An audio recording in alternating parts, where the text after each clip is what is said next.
আমরা গত 1.5 বছর ধরে এই দিনটার অপেক্ষায় ছিলাম, একটা সুষ্ঠু নির্বাচন। আজকে আলহামদুলিল্লাহ সেই নির্বাচন হতে যাচ্ছে।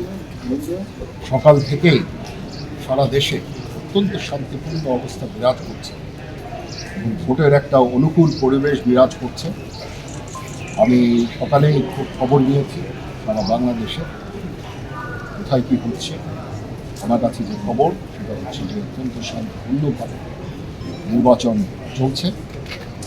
আমি সবাইকে অনুরোধ করব, সম্মানিত ভোটারদের অনুরোধ করব, আপনারা নির্ভয়ে আপনাদের বাসা থেকে বের হয়ে পোলিং স্টেশনে যাবেন এবং আপনাদের ভোট দেবেন। এটা আমাদের জন্য অত্যন্ত গুরুত্বপূর্ণ। আর যারা ভোট দিতে পারছেন না, আপনারা মিডিয়ার লোকজন, আপনারা কিন্তু একটা অত্যন্ত গুরুত্বপূর্ণ কাজ করছেন।